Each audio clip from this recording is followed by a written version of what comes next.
our way? God will tell it. We'll see.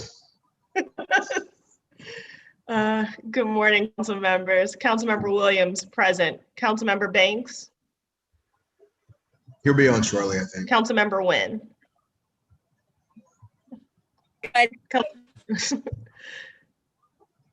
Councilmember Giarrusso. Councilmember Moreno. Okay. Councilman, we don't quite yet have a quorum, but we can establish a quorum later in the meeting. That sounds good. Thank you, Ms. Spears. Good morning, everybody, and welcome to the October meeting of the Smart and Sustainable Cities Committee. We do remain under modified meeting rules in light of the COVID-19 pandemic. I will remind everyone, regardless of just how long this has been and how tiring this has been, to maintain their discipline and to continue to physically distance and wear a mask to protect yourself and others. With regards to public comment today, because of the continued unprecedented logistical and public health challenges, we will proceed with our amended meeting guidelines. Only written public comment will be allowed. Live comment is still not permitted. At the beginning of the meeting, the moderator will read aloud the entire agenda. Today's agenda does not include a matter on which votes will be taken. As such, we will not require the customary 30-minute recess period at the beginning.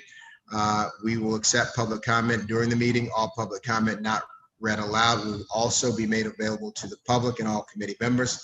Public comment should be submitted electronically through the e-public comment form available at council.nola.gov/meetings. Only full completed online forms will be considered. No member of the public may submit more than one written comment per agenda item. As usual, comments will be read aloud. The moderator will discontinue reading comment once it exceeds 2 minutes. Any person seeking accommodations as a result of a disability or other circumstance, please contact Council Chief of Staff Paul Harang. His email is paul.harang, HARANG, @nola.gov, so that we can accommodate you. With no further ado, and thank you for your patience, we will go to the reading of our agenda. Smart and Sustainable Cities Committee meeting agenda, Wednesday, October 7th, 2020, 10 a.m. Item 1, roll call. Item 2, presentation from the New Orleans Youth Alliance on the Youth Wellbeing Data Dashboard. To appear, Rashida Govan, PhD, Director, New Orleans Youth Alliance. Karen Evans, as Executive Director, New Orleans Children, Youth and Planning Board, and Emily Wolf, Director, Mayor's Office of Youth and Families. Item 3, adjournment. Thank you, Madam Spears. Ms. Spears, a major component of having a city that is both smart and sustainable is fostering a healthy population. This means ensuring that younger generations who will be the stewards of the future have the resources and programming they need to foster a fruitful New Orleans. We have a strong group of youth advocates with diverse programming all over the city, but we realize that we are still not reaching all of our kids. Last week, I joined the mayor.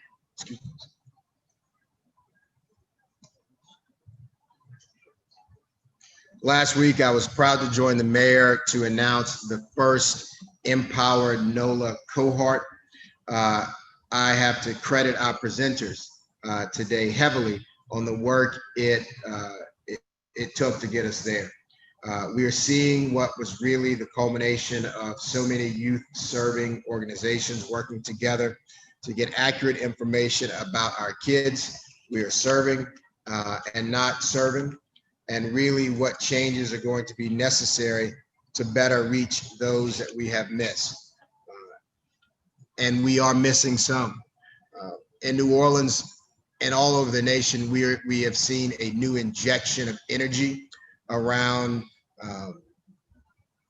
sort of redefining and redesigning systems to defeat the injustices that have inherently been placed and baked into our legal system through reform efforts. We're putting great work and resources on correcting the ills at the back end of the system. People talk about reentry, but we have to talk about entry and why people find themselves making bad choices. And youth services and prevention is that front door that we are not talking about enough. This reform is as necessary and probably more necessary than reentry efforts because we're saving lives and we are preventing victims.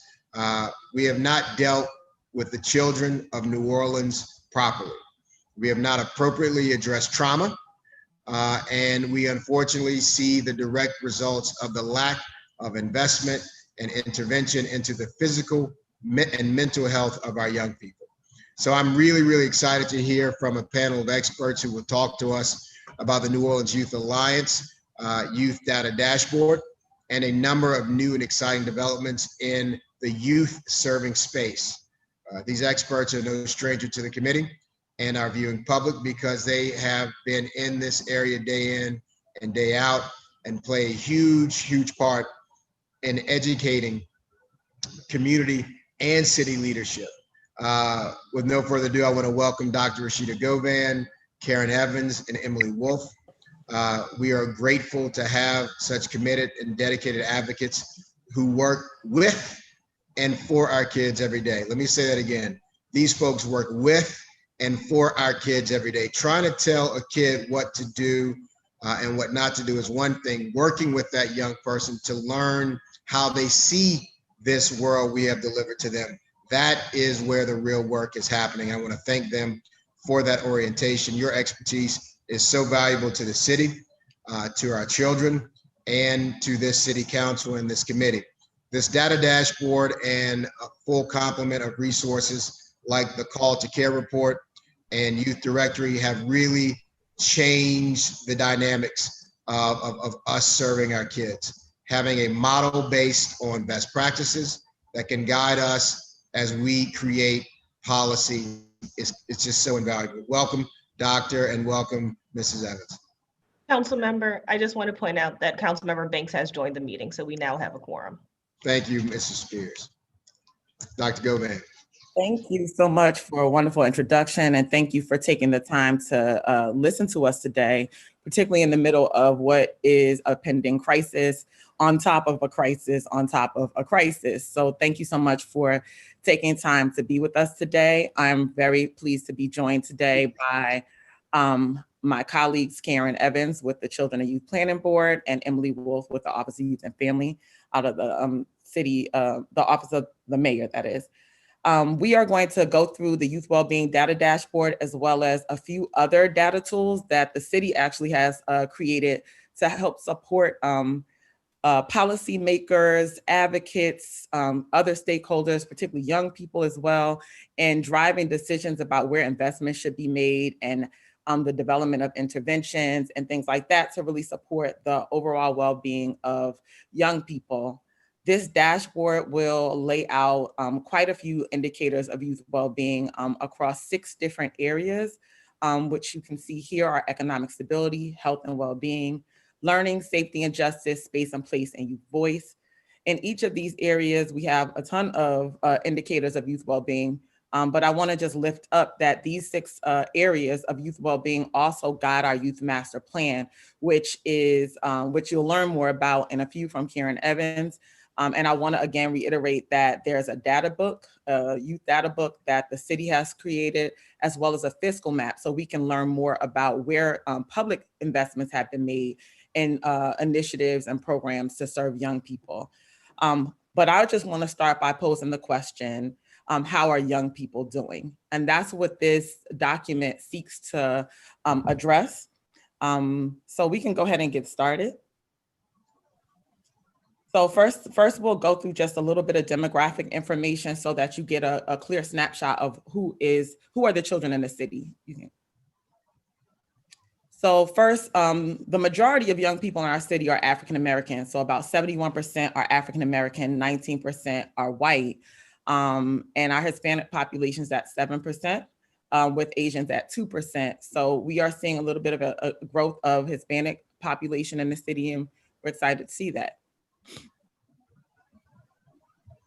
Amongst the children under 18, they are fairly evenly distributed with except 12 to 17 year olds a little bit under, but under 6 years old are about 35% of the population. 6 to 11 is 35% of the population. And the 30% are 12 to 17 year olds.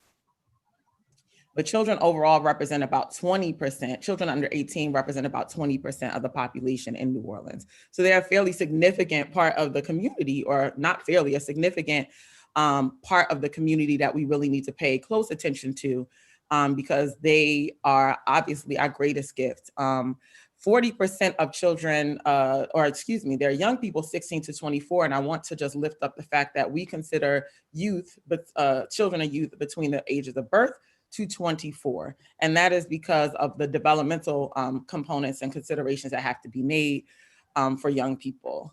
So 16 to 24 year olds make up about 11% of New Orleans population, with 60% of them being 20 to 24 year olds. So with economic stability, I just want to kind of lift up why this is so important and why we spend so much time talking about this, and also why some of these indicators actually are focused on adults. Some of the indicators we use here, although we're concerned with young people, focus on families, because if families are not economically stable, then children actually end up experiencing really poor outcomes. So for instance, children who live in poverty experience poor health outcomes such as obesity, asthma, and reported low fare to poor health. They experience higher grade repetition, meaning they repeat grades. They're more likely to drop out, more likely to have emotional and behavioral issues and learning disabilities. Essentially, we have to reduce childhood poverty in order to improve outcomes for kids. Now, what I want to share about this particular document and why it is so important is because it does provide us with this aggregated data, meaning that we're looking at the subpopulations and how they experience a phenomena. So instead of us just saying 37% of Orleans Parish young people are living in poverty, we're letting you know that 47% of African-American children are living in poverty. That's nearly half. And so I think it is important to note versus 5% of white children. So white children in New Orleans and African-American children are having a markedly different experience in the city. And that is something that we have to pay attention to and identify the factors contributing to that. So while childhood poverty is very important, I think it is more important for us to understand that the poverty threshold in this country is so low that it doesn't accurately depict how many families are actually struggling. And so ALICE, which stands for Asset Limited, Income Constrained, and Employed, really reflects the percentage of households in the country and our community that are poor and working poor. So we have a significant portion of our population, 57% in fact in Orleans Parish, that are unable to afford the basic cost of living in the city. And so when we look here by state, we can see 70% of African Americans in this state are unable to afford the basic cost of living in Louisiana. 50% Hispanics and 42% and 44% respectively of whites and Asians. This is a big issue. And one of the drivers of this issue is the fact that wages are perpetually low, particularly for jobs for African Americans in particular. The service industry, retail industry, industries where we have higher representation as African Americans pay lower wages. And so that means that childhood poverty rate that you see continues to be a nagging issue, and will continue to be an issue because we cannot and have not moved the needle on increasing minimum wage and increasing wages in that industry. One other factor to consider and really hone in on is the fact that there's a gender wage inequity that we have to deal with. The gender wage gap is putting Black women at about 48 cents for every dollar that white men make, which is a significant reason why we have such high poverty rates for African Americans, in part because many of those households are led by single women. Rashida, would you, and please forgive me for jumping in, but I really want you to highlight the fact that disparity is illustrated among people who are actually working. Yes. You see, it's a big myth that poor people are all laying on welfare, sitting at home doing nothing. These are families that are working every day and still struggling because the wages are so low in these service industry jobs. So we really need to highlight that to dispel some of those distractors that want to make this be about something that it's not.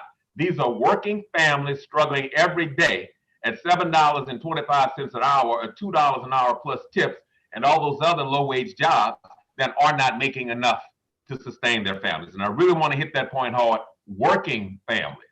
Absolutely. So this is working poor and poor, and it does not suggest that people are sitting around and actually operating. This is not a function of poor choices. This is a function of low wages and high cost of living. So amongst those cost of living issues are the unaffordable housing costs, the cost of childcare, which is quite exorbitant. Anybody who has children knows this.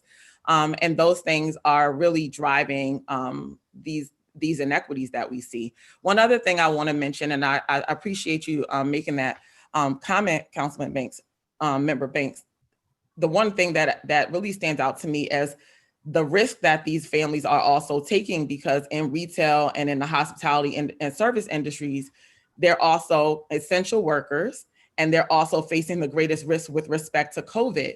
And so when we start to think about the disparities we see with COVID, one, we're dealing with just the cost of affording the cost of healthcare, the cost of transportation, childcare in the middle of a pandemic, and now you're at being exposed or potentially exposed to this illness. So there's a lot of pieces of this that are really important to lift up. I thank you for that. We can go to the next slide. Thank you.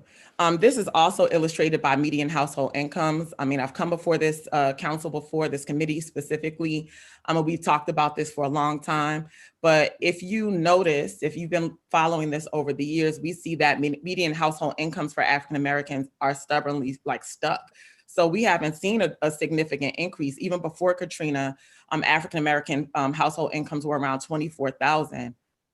That is to 15 years ago, we're only at 26,000. Whereas with white families, that household income is at $70,000, which is above the national average. So white families in Louisiana or in New Orleans, are doing fairly well. But when you look at African Americans, again, in those same industries, they are working and they're not doing well economically because of these stubbornly low wages. Next slide. One of the other reasons why our families, particularly African-American families, are finding themselves in these positions is because in Louisiana, a third of families lack secure employment, meaning they're often working part-time jobs or having to work numerous part-time jobs. So this really reflects the percentage of families with children under 18 where no parent has regular full-time employment. That is often service industry jobs where you're working part-time jobs. And I lift this up especially because I work a lot with children and families in schools and out of school. And one of the things that we hear a lot is that they complain about parents not caring and not participating in schools, right? They're not showing up. But when you're looking at the strain that is placed on families to provide for their children, they're having to work 2 and 3 jobs to meet the cost of living. And so their availability to be present for their children becomes really limited and challenged. And so we as a community have got to, one, advocate for increased wages, but also we have to really help support families in supporting and raising their children because we are essentially in this together. Next slide, please. And Rashida, and I hate to keep interrupting, but those are the kinds of points that really need to be hit hard that people that want to dismiss this should not. If you've got a working family that has to work 14, 16 hours a day just to pay the bills, you can't be in 2 places at the same time. You can't be there with the kids when you're required to be on your hourly wage job, because if you are not there, you do not get paid. So the choice is, do you feed them or are you at home helping them do their homework? And that's the kind of choices that we have families that have to make every day. And so many people want to dismiss this as being parents that don't care or uninvolved parents or parents that don't have any commitment to their children. No, it is completely the opposite. You got to make a choice. And sometimes that choice is no choice, because if you don't go to work, how do you pay the rent? If you don't go to work, how do you buy the food? And if you got little ones, if you don't go to work, how do you pay for the child care? So having those choices, we really need to be intentional about giving these families the support that they need in order that they'll be successful. And I'm gonna stop jumping in, but those are the kinds of things that, and I really appreciate you being here, because there are so many people that want to dismiss these circumstances and blame the parents or the families for stuff that is completely out of their control. It is physically impossible to be two places at once. And as long as we've got this kind of system in place, those parents are forced to make those choices. Either you feed them or you do their homework. And in many instances, it's no choice because they got to feed them. So thank you so much for illustrating this. Thank you. Thank you for driving home some of those points. You just set me up nicely. Thank you. It also raises the issue of public investment in youth programs in the city. Because we don't have deep public investments in youth programs, and most of them are funded by grants, we are always kind of like having to juggle between keeping our organizations alive, providing services for a fee that we know families can't afford. But we know that those organizations play a critical role in providing childcare, supporting young people in their academic enrichment through tutoring and homework help and other social emotional learning supports. They provide a really critical service for parents, particularly during the hours that parents are still working and children are out of school. And so it just drives home the point that we need to be increasing our investments in youth services and youth programs in the city, which I think Emily will be able to speak to when she addresses the fiscal map in a little bit. Unemployment rates, again, we had seen some pretty low unemployment rates comparatively over the past few years. Clearly, we're not in that place anymore since COVID-19. And no matter how you look at it, African Americans consistently have higher unemployment rates than the average for the region, for the state, and for the country. So I think it is important to note that. Next slide, please. There's one other piece that I wanted to really talk about, and namely because it is a population, one that, and when Jason started this conversation, he was talking about young people who we forget about or who get lost or who we're not really supporting well enough. Opportunity youth, that's the population that really gets unnoticed quite a bit. Those are 16 to 24-year-olds who are not in school and who are not working. And they reflect, as I mentioned, about 11%, not opportunities specifically, but 16 to 24-year-olds represent 11% of the population. And when we think about the young people that we care about, we have to remember those who are in this population. There's about 14,447 in the region. In Orleans, it's about 6,800. Most of the time, they're African Americans. They're about 55% male, 45% female in Orleans Parish. This is the data for the region. I want to give you some specific data for New Orleans as well. Some of the reasons why we care to address opportunity youth and why it's so important is because opportunity youth actually are more likely to be poor, are more likely to get federal, state, and local subsidies. They're more likely to be uninsured, which means they have poorer health outcomes. They are also more likely to be in the criminal justice system. And often in this particular population in Orleans Parish, they do not have any income whatsoever. So about 76% of them have no income. And this is just letting you know that there is something that is happening that is fundamentally wrong in our public school system, that young people are leaving and they're not prepared for college or career. So we're seeing higher graduation rates, but when they're leaving, where are they going? In the region, about 10,000 of these opportunity youth are considered disconnected from post-secondary education. So basically, it just tells us that the overwhelming majority of them have a high school diploma, and some of them have some college, but they're not staying in college and they're not accessing employment. Dr. Govan, just one question. I've read, and I'm not sure if it was accurate, but the measure should not be how many kids were graduating, but where they are. And is it 2 years or 3 years? What should be our indicators for how successful we've been with that demographic? I would say 6 years out. And the reason why I say 6 years out is because average graduation or college graduation rates are measured by 6 years. So in that 6 years, we could see if they finished school and if they've attained and maintained employment. So that's what I would say. I appreciate you getting into the nuances of this. Oftentimes people are like, oh, we've graduated more kids. We're done. We fixed the problem. But you know, numbers for numbers' sake really don't tell the whole story until we realize how people are living and what the system has provided for them in terms of on-ramps. Thank you. No problem. Thank you. And so this is showing where we're experiencing the greatest points of disconnection. I know this data is a little bit tricky to understand, but we actually have write-ups within that data dashboard. So you can get the research base and some more contextual information to better understand this data, which we think is really important. You can go to the next slide. So that pretty much covers the economic stability piece. Again, I just want to reiterate, we have got to look at the entire family when we're thinking about how well young people are doing.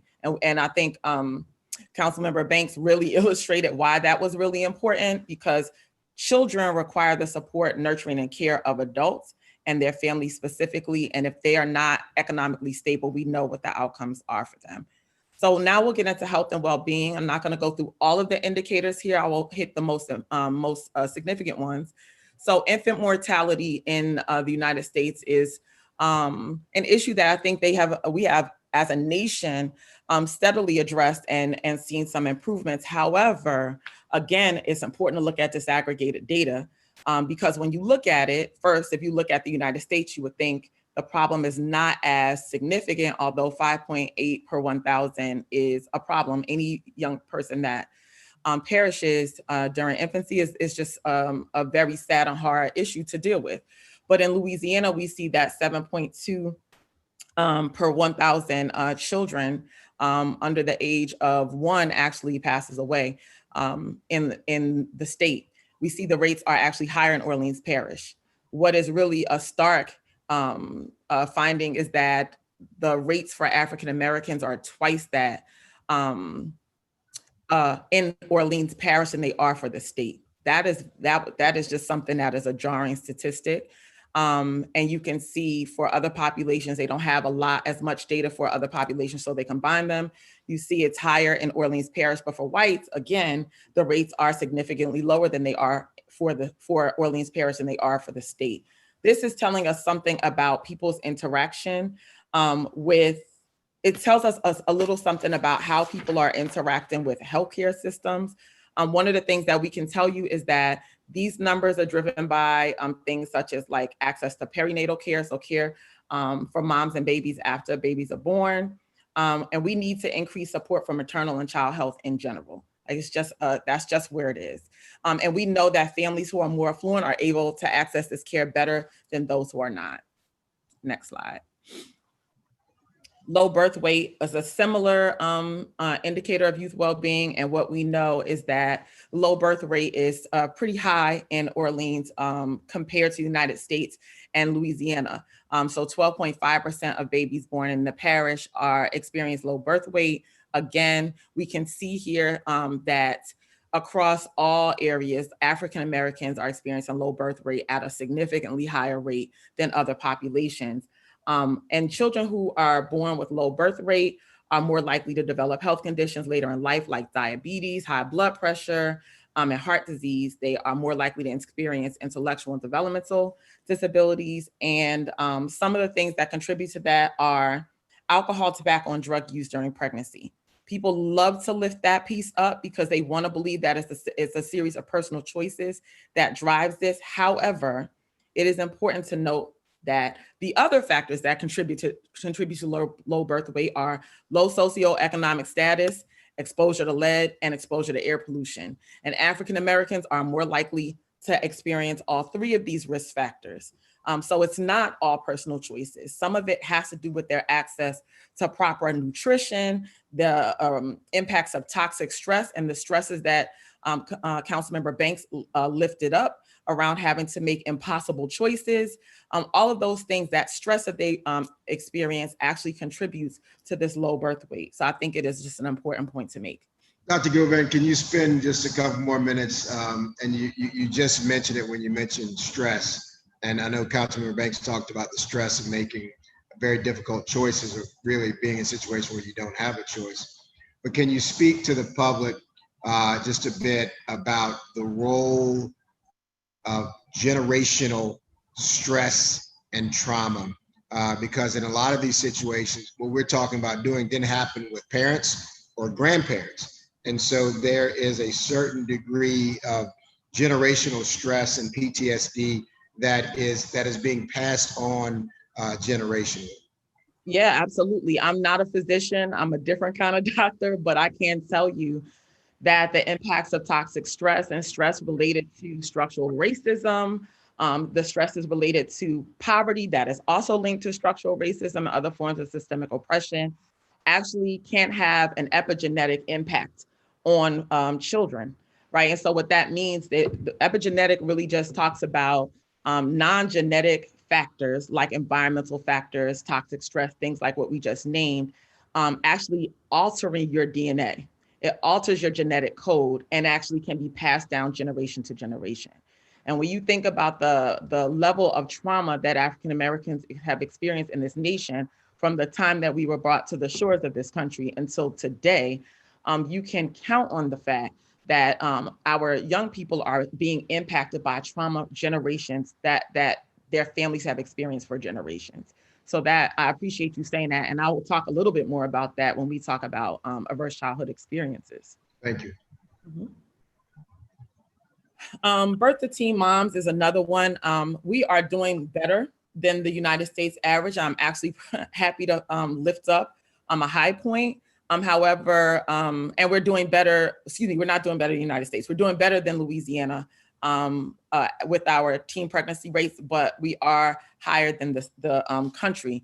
However, what I want to say is that part of the reason why we're doing better in Orleans Parish versus the state is because Orleans Parish School Board at one point was one of the few school boards that actually allowed for comprehensive sex ed in our schools.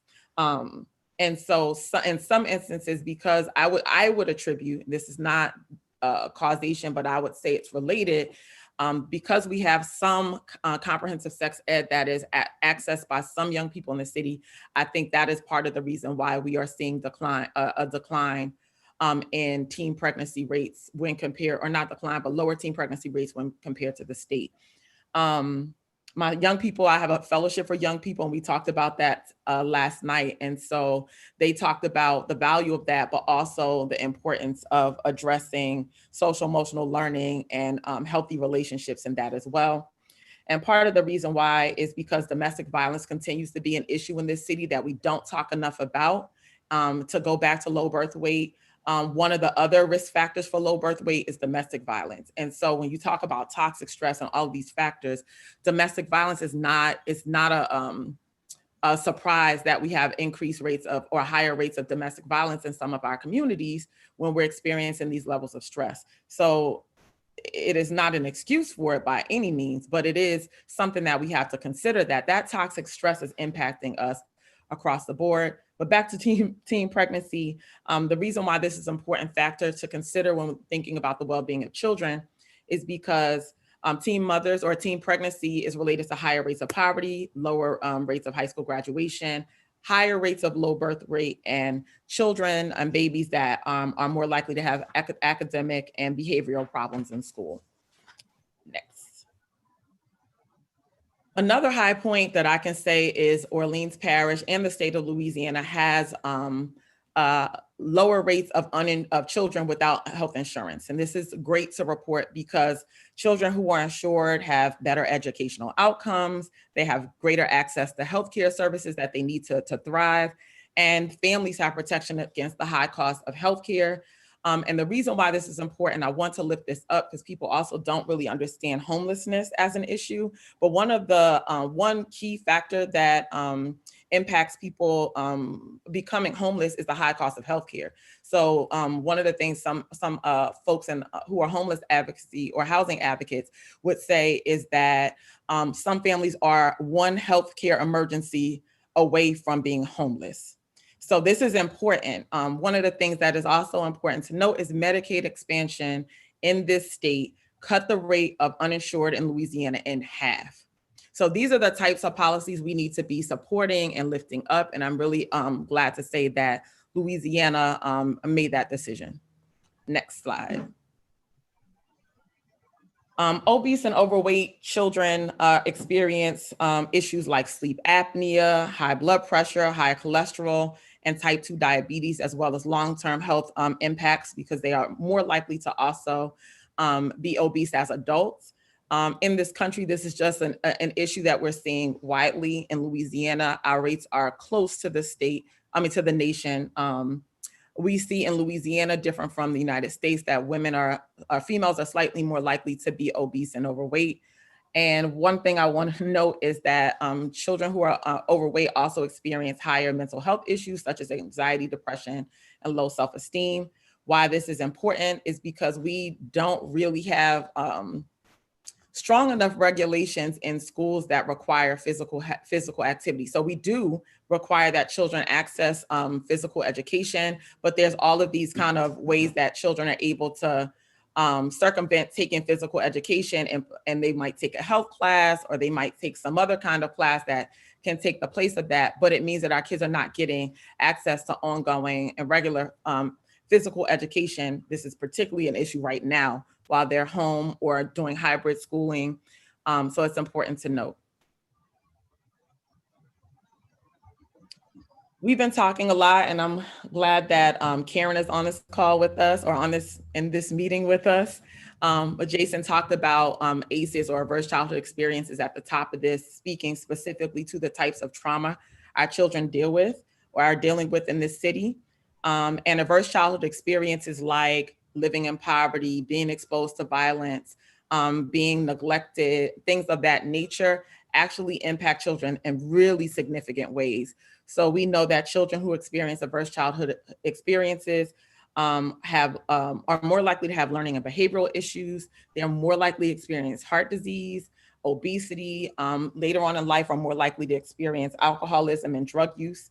And the issue is that exposure to violence is actually quite prevalent in this city. This data comes from the Institute for Women and Ethnic Studies, and I'm really proud to be a partner with them. They do outstanding work, but they did screenings of 1,548 young people at the time that this was published. That's how many young people that I work with between the ages 11 to 19, and 1 in 5 of those children had witnessed a murder. That's 20% of these children experience witnessing a murder. 1 in 3 were witnesses to domestic violence. 2 in 5 had seen somebody shot, stabbed, or beaten, and more than half had someone close to them murdered. This should be jarring for this community. So these experiences with violence or exposure to violence are not normal.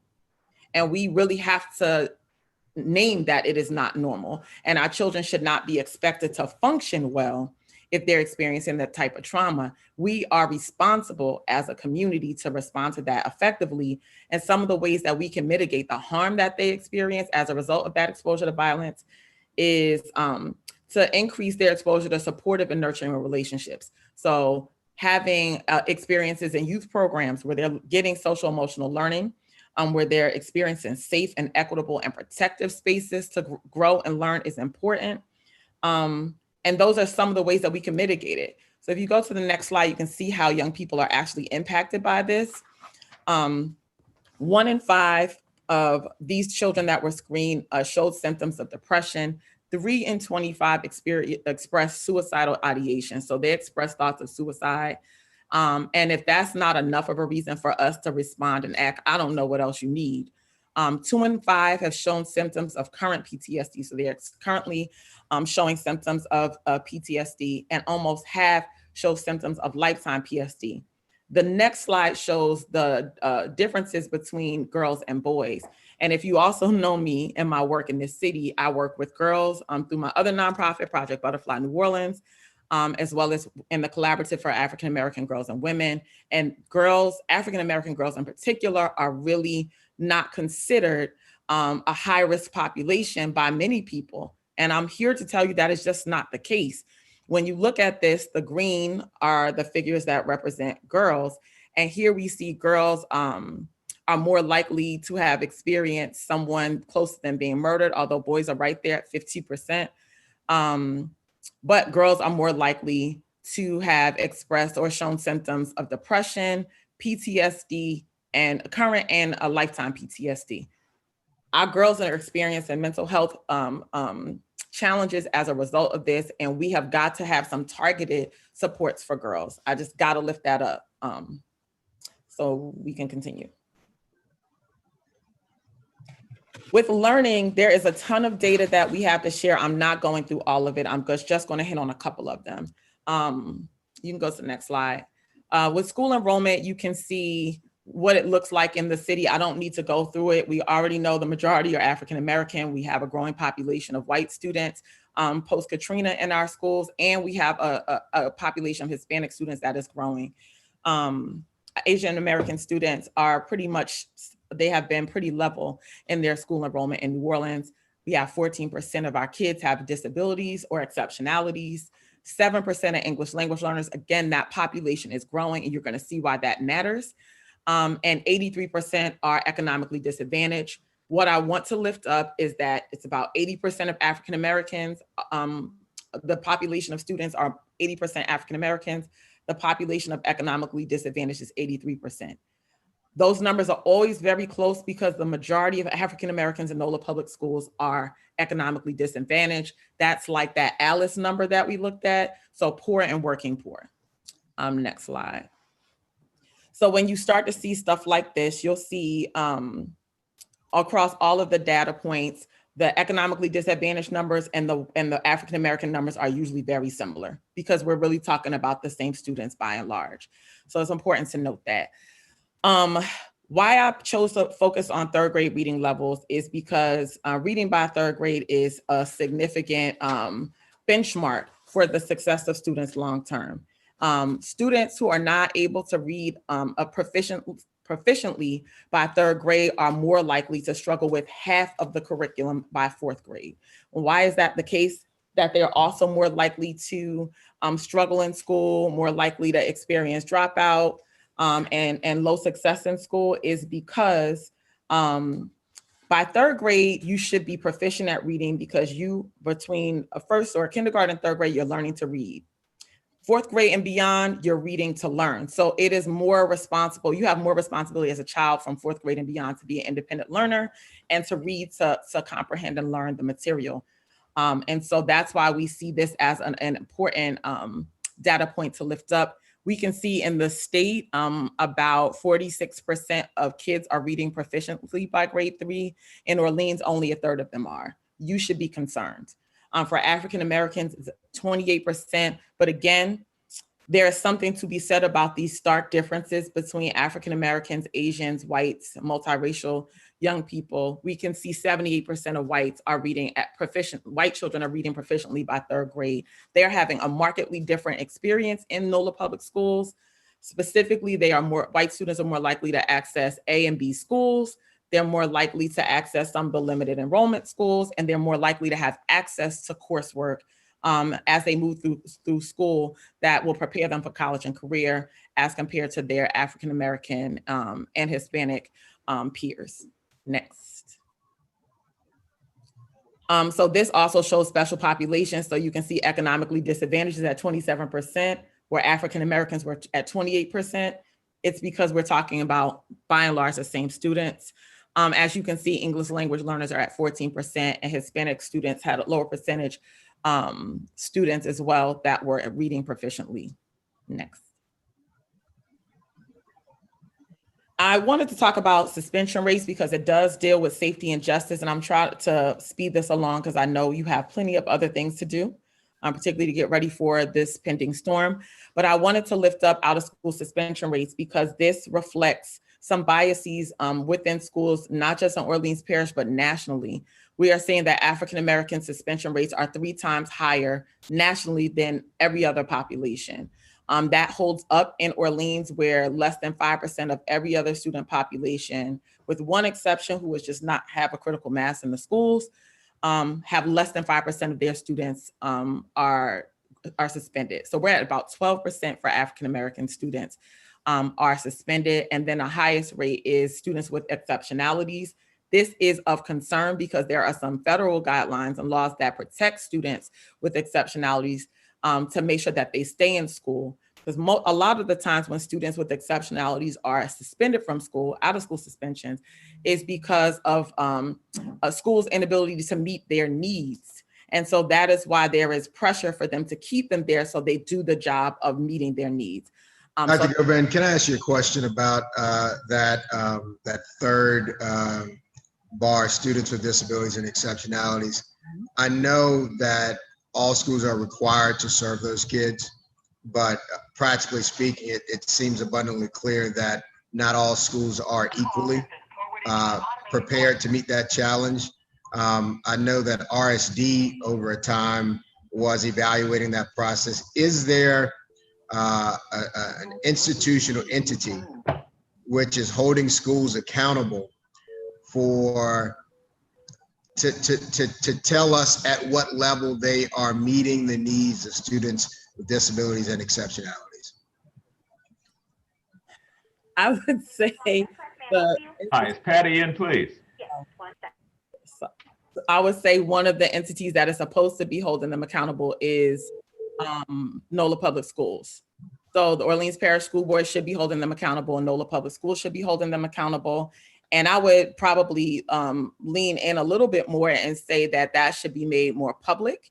The public should be made aware. I will also say that that is an unfunded mandate. So we have all of these guidelines and regulations to say we are supposed to support children at a particular level, but there's not significant federal funding that we're getting to support them. What I will say is in Orleans Parish, they have this progressive funding formula that ensures that kids that have the highest needs should get, the schools that are serving them get more resources to do that. But I don't have, and we don't have a clear understanding of what that looks like, right? How is that money being spent? And based on some of the outcomes, I would say that there needs to be a closer examination of what is happening with those resources and how schools are supporting their students with exceptionalities. It should absolutely be made public. I think that's a very strong point that you made there. And I can tell you, and it's not anecdotal, in 12 sections of court, in criminal court, and in all juvenile settings, that 14.3%, those kids that fall into that demographic also represent the lion's share of kids that find themselves in the justice system. And so if we're not going to invest in them in school where they can actually find on-ramps and ways to cope with whatever issues they are living with, then we are going to have to invest in them in the criminal justice system. And I would say that it costs a lot more and it is less effective in the criminal justice system. Oh, absolutely. And I think I would add that this is a national issue. We have a critical shortage of special educators. That is a big issue. So we don't necessarily have the capacity in terms of staffing to actually support them. So there's lots of levels to this. But what I will say is that we do have an entity in the city called SELF, Special Education Leaders Fellows. That is a nonprofit started by an educator in New Orleans who actually is working to support general education teachers and better serving students with exceptionalities. Again, it's a nonprofit. They are not receiving like a significant public investment. They are primarily funded by soft money or grant money. And these are the types of initiatives that we need to be investing in. I want to say that out of school suspension rates, to your point, result in higher dropout rates and the higher likelihood of grade repetition.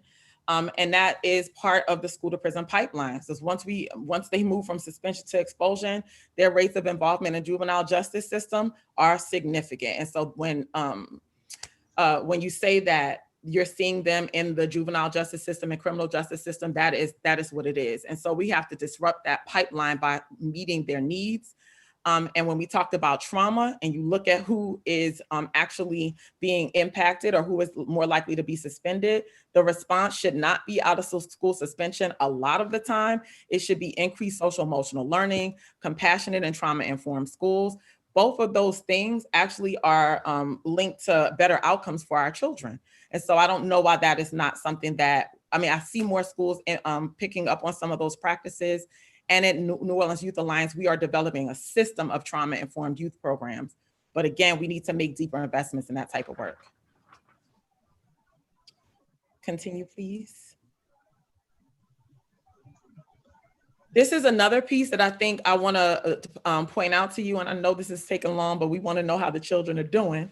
But when we look at credential attainment, this tells us how many of our kids in this cohort actually left school with credentials that would lead to, that demonstrated either college readiness or career readiness, meaning the credential that they left with either helped them attain college credits, so that would be advanced placement, scoring at a level that would get them college credit, or it means career and technical education credentials that would get them access to high wage jobs, high wage, high demand jobs. What we can see is very high rates of advanced credential attainment, which is those AP college credits from AP tests or career and technical education credentials that I just mentioned. You see the highest rates are amongst whites, multiracial students, and Asians, with only 4.9% of African Americans getting advanced credentials. With Hispanics, it's 16.2%. And as we look at students with exceptionalities, it's even lower, it's not even 1%. And why that is important is because lots of times we have this narrative that everybody doesn't need to go to college. We should have more trade schools, right? But the idea is that the kids that aren't going to college will be able to access this. But what I'm looking at is populations that have some challenges accessing college, like students with exceptionalities, for instance. Not all of them will have challenges, by the way, accessing college, but many of them are struggling. They're still not accessing these types of courses and opportunities. So we haven't solved the problem. The other piece that is important to note is that initiatives like Youth Force NOLA, which you have been supporting as a city council to support their work-based learning initiatives in the summer and during the school year, they are really critical, but we need to see schools leaning in even deeper to provide access to opportunities to take career and technical education courses. Likewise, with advanced placement, African Americans, even in schools where they are predominant in the population, are underrepresented in those types of courses and less likely to have access to those courses. So when you look at that opportunity youth number that we saw of 14,000 kids in the region, 6,800 in New Orleans, why are they not career ready? Why are 10,000 of them in the region have high school diplomas but don't have work or are not in school? This is because they are not graduating ready to go to work or to go to college. If you go to the next slide, I can illustrate that a little bit more. So we look at ACT scores. The composite score or the average score for Orleans Parish is 18. 18 is not college ready for most of the subject matter tests for ACT. So basically, if you take the ACT and you get an 18 on your English score, that is a college readiness benchmark, meaning if you got an 18 and you went to college, in that first year, you're more likely to succeed. If you got less than that, the likelihood that you'll succeed in college in that first year is lower.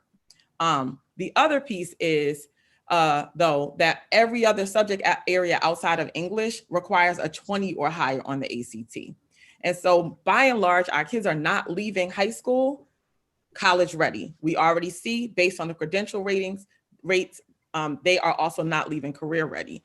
And so when you look at African Americans, which make up, again, 80% of the population in New Orleans public schools, they have an average ACT score of a 17, which is not college ready.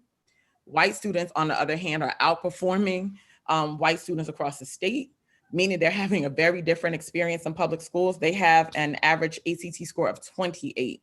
When you look at Hispanic students, they're slightly higher than African Americans. They're almost at 18, but they're still not leaving college or career ready. Next slide. So that brings us to the question of how much we need to be celebrating increased graduation rates. This has been one of the highest points celebrated in New Orleans post-Katrina with education reforms in the city. We should celebrate that we have a significantly higher graduation rate, but our kids are not leaving college or career ready, and we're finding the problem moved from the K-12 system to a place where kids are not connected to any system. So we are filtering students into a population called opportunity youth because we have not served them well enough in K through 12. As you can see, one of the populations that's growing, if you can, thank you. One of the populations that's growing is Hispanic and Latino students. And we saw that 45% of them are graduating on time. That is less than half. And we should be concerned that the population that is growing is the population that's experiencing significant challenges in the district. And it tracks with English language learners, although all of our Hispanic students are certainly not English language learners, that only 36% though are graduating on time. That is a concern. Dropout rates, again, are higher in Orleans Parish than they are for Louisiana, and they are highest for Hispanic and Latino students. Again, this is something that we are not talking about very much, but 12% of Hispanic students in Orleans Parish are dropping out between the grades of 9 through 12. That's a cause for an alarm. Next. You keep going. And so the last thing in there's two things, is college enrollment and some information about college degree attainment. We can see our schools are actually enrolling more kids in college, but again, because we know that they're not college and career ready, they're not staying. That is for African Americans in particular, but we see Asians and white students are graduating, again, college and career ready. And they are going on to school, but as a state, only 47% of kids are graduating from college after 6 years. So we're not doing that great as a state. Next up. But, you can keep going, I'm sorry. But one of the things to note is that our educational attainment in this state is very high. I mean, in Orleans Parish is very high compared to the United States. As you can see, we have, I'm sorry, I'm visually impaired. We have a very high percentages of white people who are college educated, which drives our number up, multiracial folks. Basically every population except for African Americans and Asians have higher college attainment rates than the national average. So we have a more informed and educated population in the city than the rest of the country does. Next up. So with safety and justice, again, it's not a ton of data points to go over here. We can keep going, but this looks at primarily like criminal justice and juvenile justice, as well as neglect and maltreatment. And so we have about 557 children in Orleans were reported as neglected or have experienced maltreatment, which is connected to cognitive developmental impairments, low self-esteem, higher risk behavior, physical and psychological disorders, and that epigenetic piece that we talked about previously. This is where you see when they experience this kind of maltreatment and neglect, that can alter their DNA code and be passed down generation after generation. So it is important to know that we have to combat this and the impacts of neglect and maltreatment with, again, trauma-informed approaches and social emotional learning. Also just addressing the issues to prevent maltreatment in the first place. Next, you'll see a little bit about youth in custody. It is important to note that the city council, as well as many community advocates, have done a lot to reduce the number or the size of the jail, but also to address the fact that we're seeing ridiculous disparities in the number of kids that are in custody by race. So 94% of kids in custody in Orleans Parish were African Americans. You already saw that the population of African Americans in the state is in the city that is 71%. No reason why we should see 94% of the kids in jail are African Americans. No reason for it. And I know that we have some policy measures that have given law enforcement discretion to write warnings to kids instead of arresting them. but I'm not seeing a big movement in this particular area. And this is something I think that the city council is looking at and should continue to examine, because this disparity does not track with logic. And again, the overwhelming majority of them are African-American males. However, there is about a 15% of kids that are incarcerated are girls. And I will say, because that number, and because of how we think about this, also, I want to lift up a little less, 0.3% of them are non-gender conforming or transgender. For both girls and non-gender conforming children, they are not receiving the same kind of supports and services when they are in custody than other populations, because it's primarily catered to boys. So we have a ton of issues in this space that we need to examine.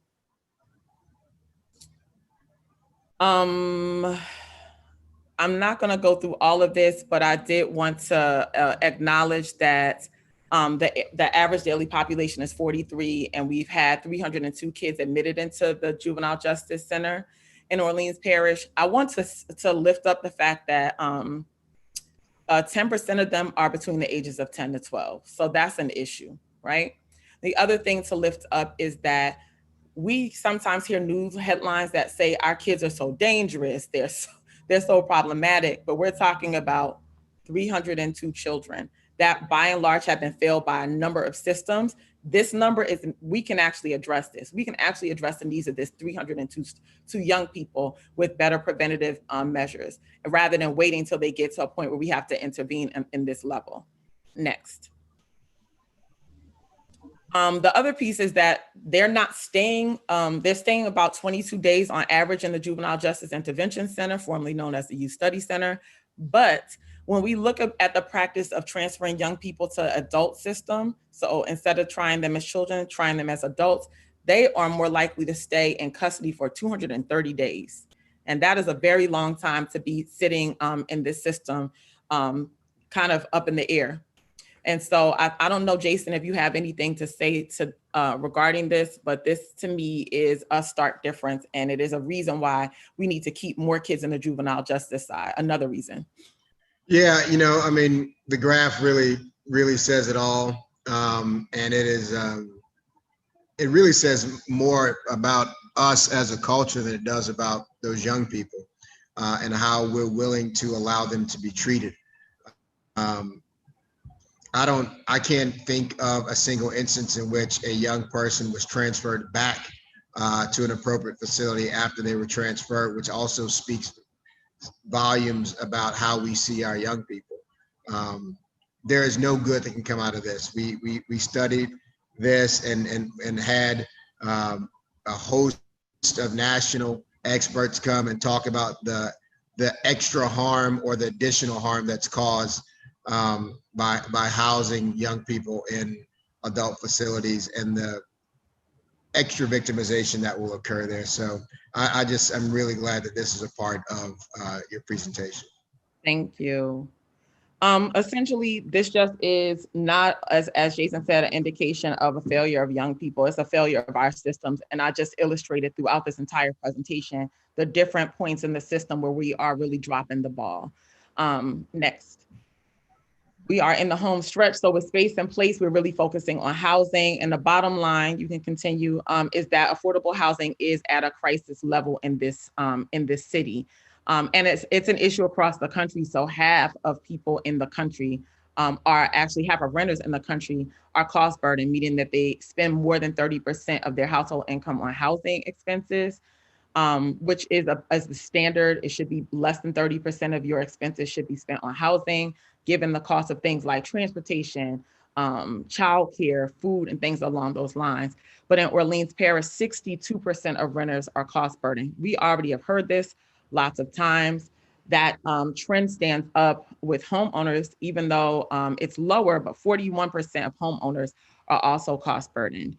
When you look at this data from Housing NOLA, and really glad that that entity exists, they have shared that more than 33,000 units of affordable housing are needed, but only 2,200 are available. We are at a crisis level. And why that matters is because unaffordable housing, residential mobility, and substandard and unsafe housing actually impacts children. So when we think about housing, we don't always think about it as an issue for children, but it is because children who are in unsafe housing or unaffordable housing are more likely, have parents who are less likely to address their physical and emotional needs. We already talked about what that looks like. When you're trying to afford the cost of living and you're working a lot, you're not able to actually be present for your children to address their physical and emotional needs, their physical and physical emotional needs. It also results in diminished verbal and cognitive development, specifically during early childhood. So this is an issue when we think about affordable housing that is impacting children heavily. And how we can address this is by increasing the number of affordable units in the city. We can look at rent controls. There's lots of different policy changes that can be instituted to address this. Next. And homelessness is the other piece that we are really concerned about. Although these numbers seem small, any number of children that are homeless is a problem for us. And so what we see, these numbers are for Orleans and Jefferson Parish because that's how they actually do the counts. People literally go out into the streets to count the number of people who are homeless. So this doesn't account for folks that are, mattress surfing is a term that's used, but people who are homeless or have unstable housing, are living with relatives or moving from place to place. This does not count them. But we already know that that is an issue. But here, these are kids that are homeless, like in the streets. And we had 5 that we saw that were under 18 that were unaccompanied. So, I mean, they're not sheltered, they're alone. And about 81 that were accompanied by an adult. Once you got to that 18 to 24-year-old piece, there were 73 at this particular point in time that were unaccompanied. And so why that is important is because young people who are homeless are more likely to experience family separation, poor health outcomes, mental health issues. Those who are unaccompanied are especially more likely to engage in criminal activity for survival. So I don't want, again, us to start talking about personal choices when you are having impossible choices when you have no shelter. And so they're more likely to engage in criminal activity for survival. They have a higher risk of high-risk sexual behavior like survival sex. Survival sex actually refers to young people or people having sex to access basic needs like food, shelter, and money. And so they're more likely to engage in that type of behavior, and they're more likely to experience substance abuse, in all likelihood to self-medicate to cope with their condition. And so the other thing to note, if you can go to the next slide, is that by and large, those young people are African-American. 69% of them are female. So we have a lot of young ladies that are homeless. And that just raises a lot of concerns for their safety and well-being for me. We can continue. You can continue on with that. And finally, youth voice. This is an issue that is very important to us. We believe that whenever we're talking about issues impacting young people need to be a part of that. So my young people right now who are in my fellowship have been working through all of this data to develop their own policy platform so that they have a say in what is happening, what decisions are being made in this city with regards to kids. Why this is important also is because every entity, systems level, needs to have somebody, some role for young people to play to lead and influence decisions. And so we don't have a mechanism to count what that looks like, but we will be advocating for that going forward. What we do have is information about 18 to 24-year-olds and their voter participation. What we're seeing here in these little pyramids is that we have several of them are registering to vote. So for African Americans, 8,320 young people during the 2016 election were registered to vote. Unfortunately, only less than 10% of African Americans 18 to 24 actually showed up. This is on trend across the board, although we see white youth between 18 and 24 having the highest turnout, still less than 20%. This voting bloc is very powerful, but is a power that is unrecognized because they have the lowest voter turnout in the country. And they have seen sharp decline since the 2008 presidential elections in their involvement or in their voter turnout. So if you look at the next slide, it shows the turnout for the local election, for the mayoral election, and we saw higher voter turnouts here. So African Americans, the voter registration went up, but also turnout turnout was up. The thing that I want to lift up, and this is a message to 18 to 24-year-olds, you have the power to change the outcome of any local election in this area, any of these close local elections, and we've seen many of them. You could be the deciding factor because if you showed up. And so this is also a note to public officials, folks that are in electoral politics. This is a voting block that you should be engaging because they could mean the difference between a win or a loss. And that's all I have for this. What I want to say is thank you before I turn it over to Karen. And I want to say thank you for indulging me. This is very long, I know, but this data is very important. And it is important to me and to my constituents that the city council considers taking up some kind of a study commission or some kind of committee to think about how we engage in equitable and integrated budgeting and planning for the city. So other cities are doing it like Seattle, but we want you all when you're making decisions about where our public dollars go to be thinking about how it impacts all of these issues around equity, right? Because many times we make investments for everyone, not realizing that the investment is not going to move the needle for the folks that are most underserved. And so I'm just asking for you all to consider convening a committee of people, of experts, of community leaders who can look at what it could take to create equitable budgeting processes and planning process for the city.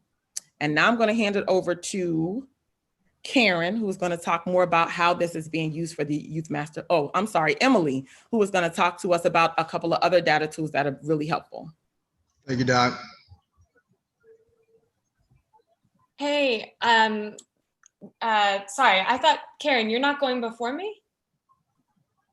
Oh, okay. All right, I'm happy to go.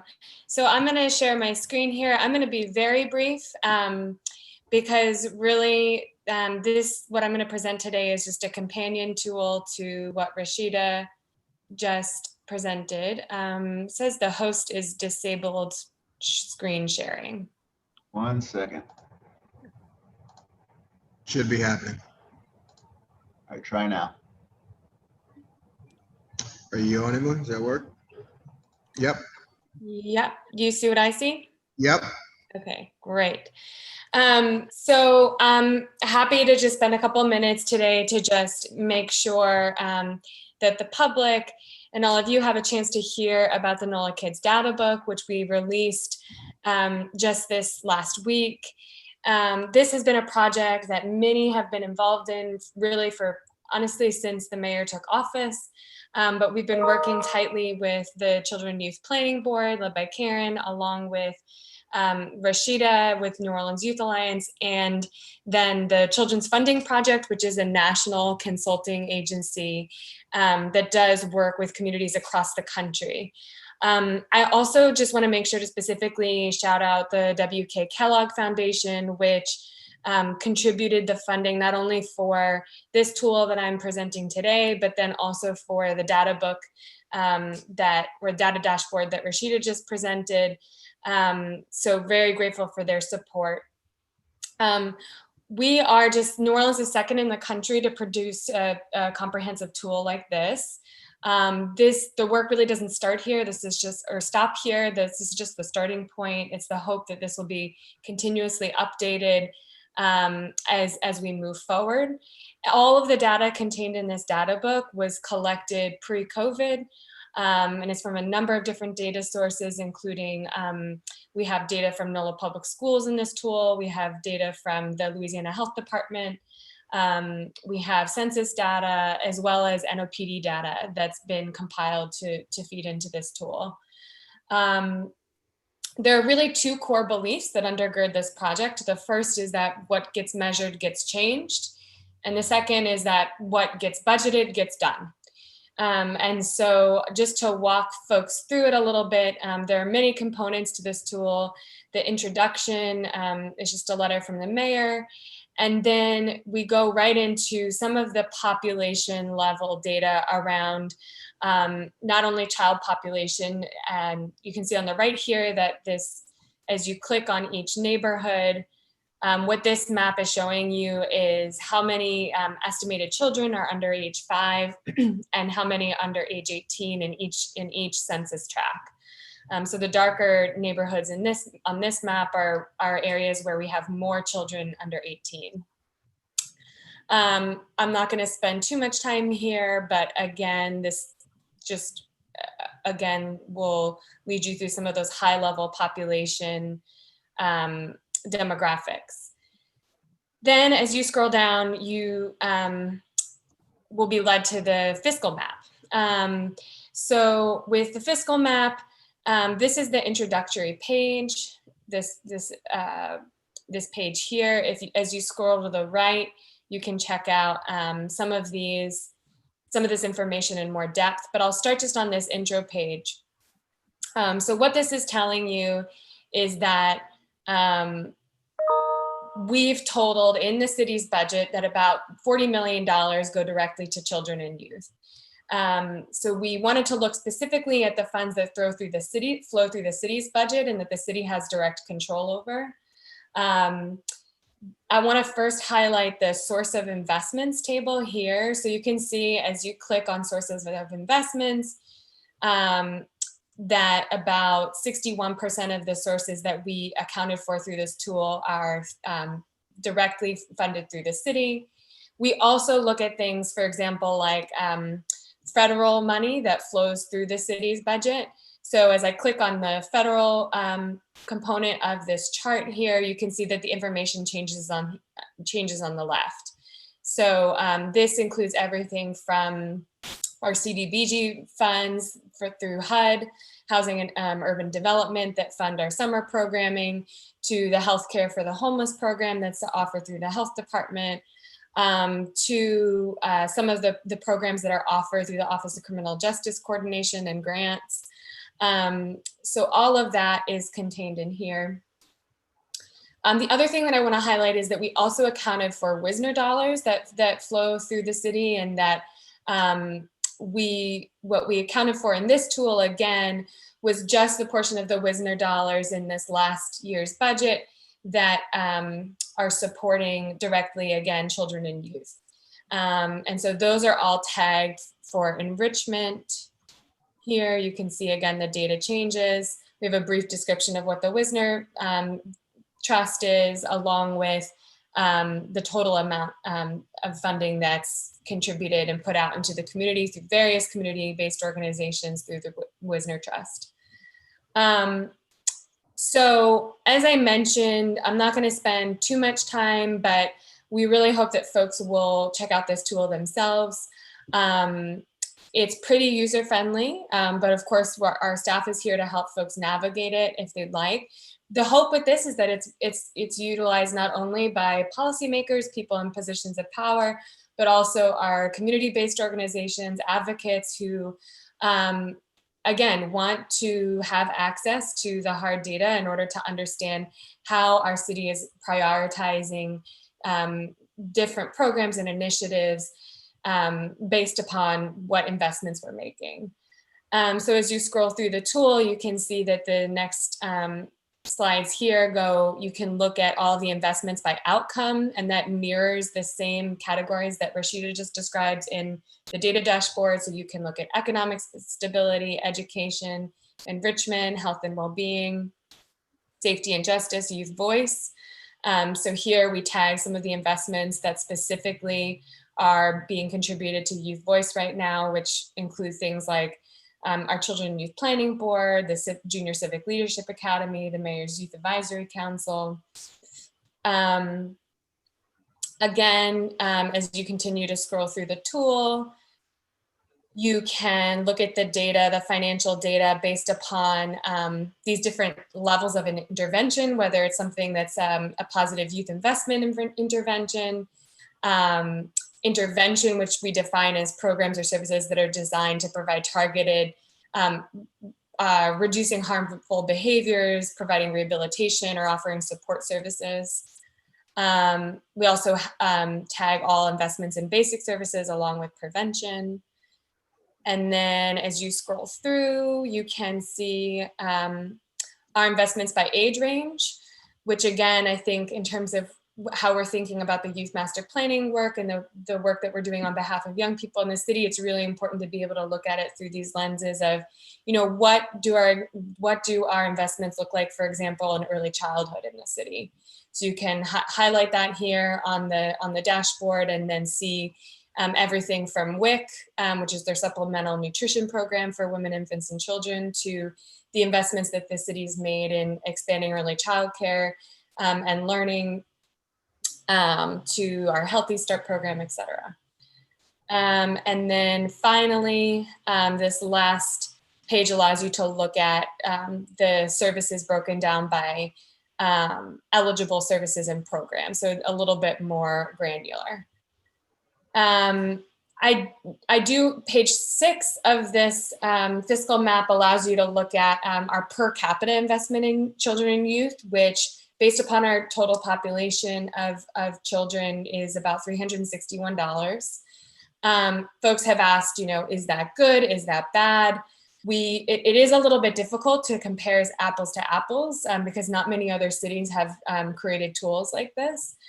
However, we were able to, on this next page, compare, for example, Denver's public investments in children and youth, which is a little less than $1,000 per youth per capita. So that allowed us for 1 point of comparison. We also looked at like our recreation department's investments versus Detroit, and then again, what our workforce investments look like versus Baltimore to provide a little bit more information about benchmarking. And then finally, this last page just details what our investments look like in terms of the COVID response, which the mayor was really intent on us including, given obviously the current situation that our city and so many cities across our nation are faced with around the effort to incorporate philanthropic assistance to help the city do what it needs to do to support our young people. So as you scroll through, this next tab just has to do with is our child well-being index, which is the last thing that I'm just going to tell you a little bit about. This data was selected, that's contained in the index, because it represents the best available statistical indicators that could signal future academic, emotional, and health challenges for children. I just want to say that this tool and what's contained in here doesn't necessarily disaggregate by race and ethnicity. So that's why, you know, in the design of this, what this tool offers, it allows you to look at really from a neighborhood perspective, how children are faring. And then we hope that folks will use the dashboard that Rashida just described to dig into a little bit more of that granular detail around the disparities across race and ethnicity. So again, the index indicators chosen here include low birth weight, births to teen mothers. Rashida just spoke about how critical those are in terms of indicators of future health and well-being. This tool also compiles data about children living in poverty and unemployment rates. That's parent unemployment rates. We also have data in here in the index about the number or percentage of children not enrolled in preschool, along with their third grade reading level, as we talked about, or as Rashida discussed earlier, and the importance of that. And then finally, adults in the household who do not have a high school diploma, as we know that is often also a future indicator of academic success, as well as the rate of gun violence in each neighborhood and the rate of domestic violence and exposure to that.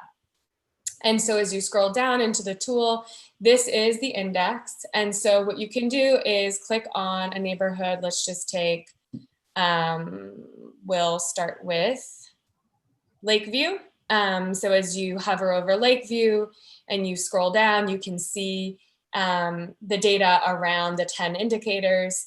About 8% of children are born low birth rate.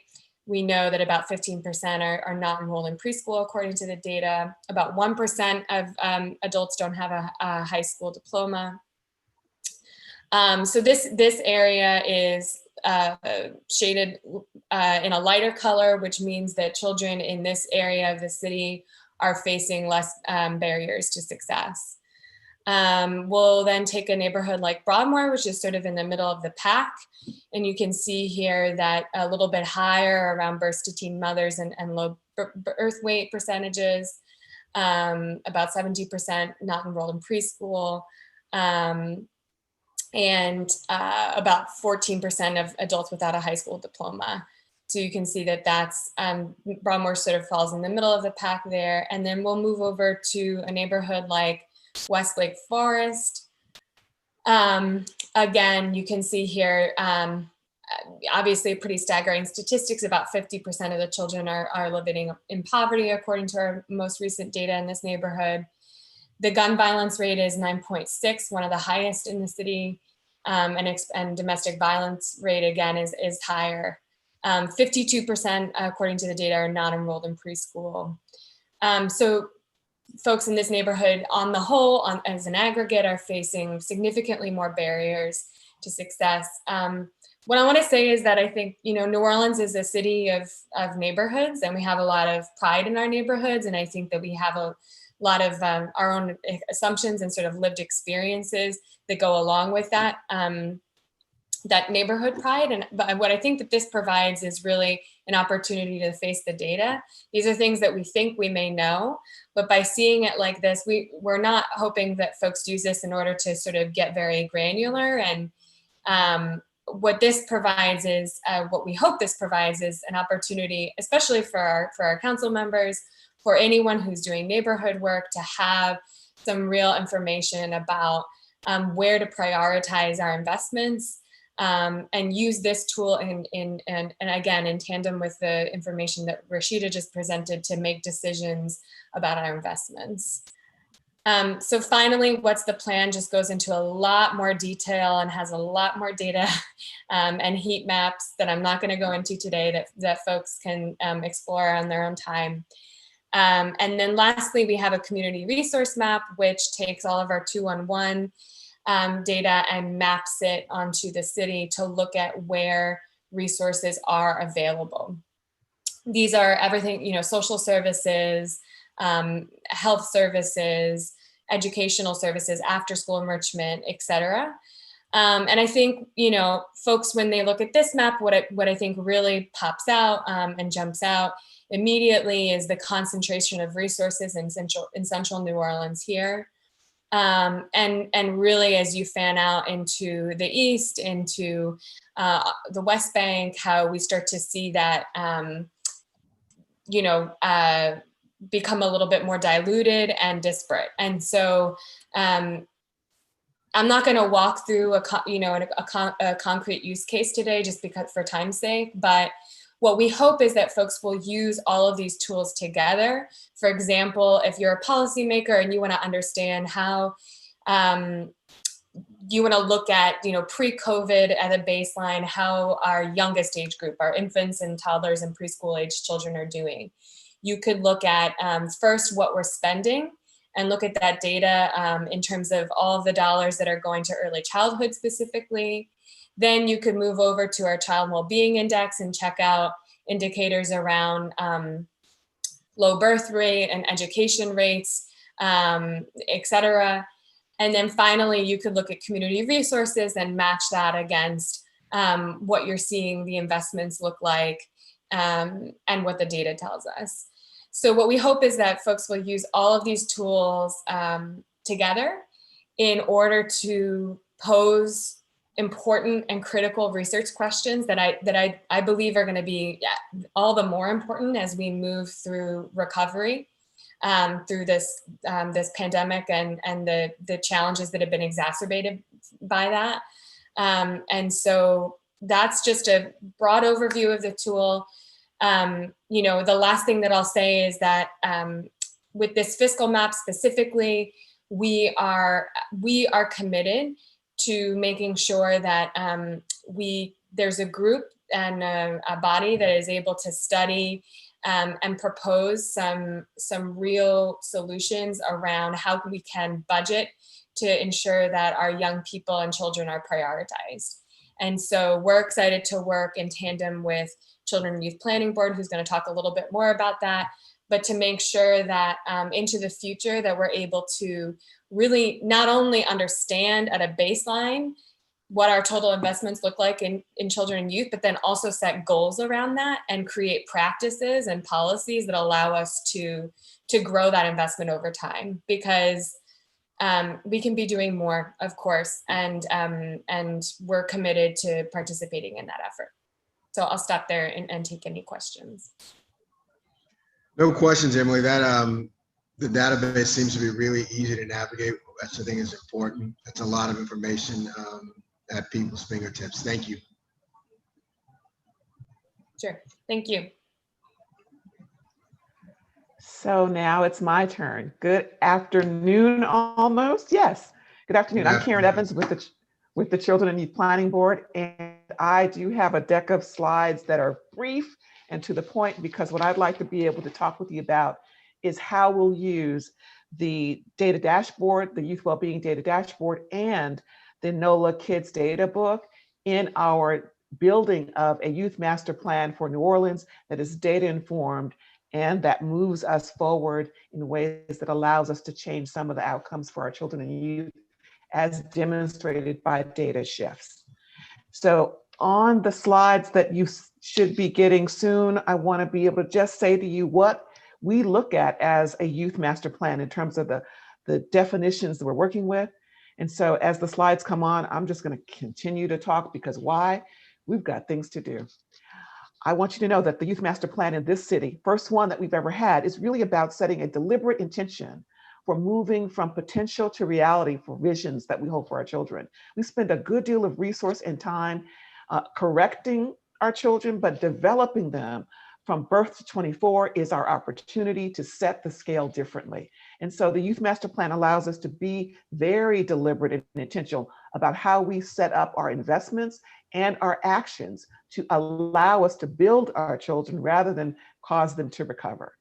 Give me to another next slide, please. There you go. CYPB is required to build a comprehensive plan, and this represents what that is. It is a comprehensive plan that takes positive youth development as its single sourced position with a very results-oriented move. That allows us to use the data tools that we've seen today in really direct and meaningful ways. It is a multi-year, 10-year, multi-sector plan that allows us to show up around improving outcomes for children and youth across Orleans Parish, that includes the voices of our community, our stakeholders, our sector leaders as well. And we see incremental changes all the way through it for every developmental stage. Next slide. There are some key components that we've been putting in place. The execution and birthing of a set of data tools is a center cog in our wheel for the Youth Master Plan. So we are using the Youth NOLA 211, we're using the Youth Wellbeing Data Dashboard, we are using the NOLA Kids Data Book, and we are also using a document review that allows us to look at what other plans have been created so that we can leverage current action and not look at recreating things that are already in play. We've also asked for a vision redo. The building out of voice and vision by young people about young people is critical. And so young people in this community have done that. We now have a vision that charges us forward, allowing us to frame how we use the data tools to demonstrate progress, to challenge the work. We've engaged in community conversations, 6 of them to be told, to collect community wisdom around the desires and aspirations of our community and that voice around moving that forward. And next week, we start the working groups that will take all of these pieces and build out the action strategies informed by data, youth voice, and community wisdom to target the actual path of success we want to build out and provide us with some key aspects of deliverables that we want to make sure happen for our young people. That's the plan. But there is more that needs to come once the plan is launched and released. So next slide, please. So after we get a plan laid out that tells us exactly what we're doing, where we're doing it across birth to 24, we need to figure out the mechanisms that exist within our ecosystem that allow that to be possible. So Emily mentioned this reframe of how we identify youth resources in our budget structures. We're planning to put together a task force that will be populated by folks that we hope you identify and help us recommend, and that Emily, Rashid, and I configure so that we can come back, present back some strong recommendations for the next budget cycle that take into consideration how we might create child-centered, data-informed budgeting practices that represent a way to execute and fully live in our Youth Master Plan's future. We expect to drive that plan through implementation that advances coordination in the city around services and resources for children and youth, puts the focus on outcomes, and holds accountability at a higher arc. Those are the elements that we're going to charge as part of our practice and our business move as we take that plan from written form into implementation. Just a few things to share with you around the plan. We are, again, populating our working groups right now. Anyone interested can find out more about the plan, about our vision, and about ways to move forward. And we'll keep that updated on the New Orleans, the NOLA youthmasterplan.org website. All of our partners are reflected there. And then there's one other thing I want to leave you with, and that is the last slide. It is wherever we go, we need to bring the voice of our young people into the room. And so on the next slide, our young people have been really clear about how they want our work to work. And what they've, no, not that one. No, go back. Back one more.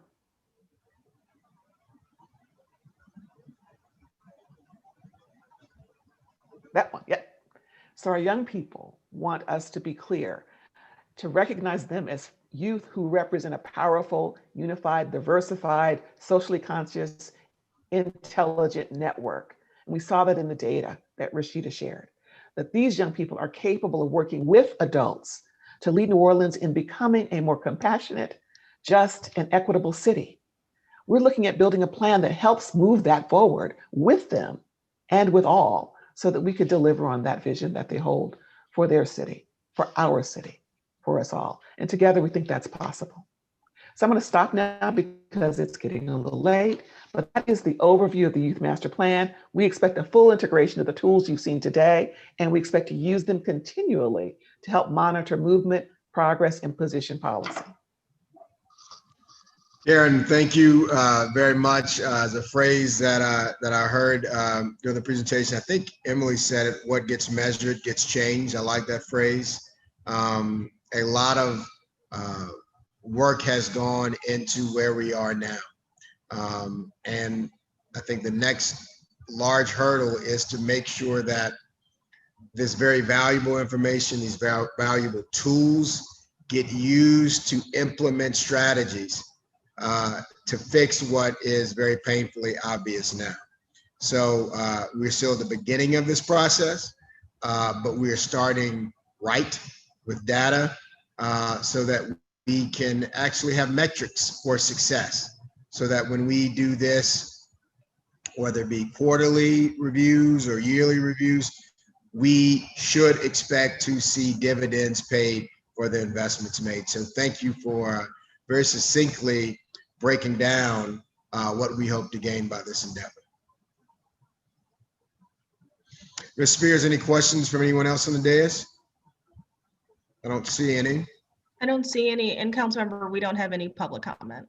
Thank you very much. With that, I would say to Dr. Govan, to Mrs. Wolf, and to Ms. Evans, thank you. This is, we're off to a pretty tremendous start for the children of the city. They are relying on us, and I would say, as in my 47 years, we are relying on them. Thank you. I would move to adjourn. Take us out. Thank you, Ms. Spears. Thank you, everybody. Thank you, Councilman. I Have a look good day. forward to more of this work.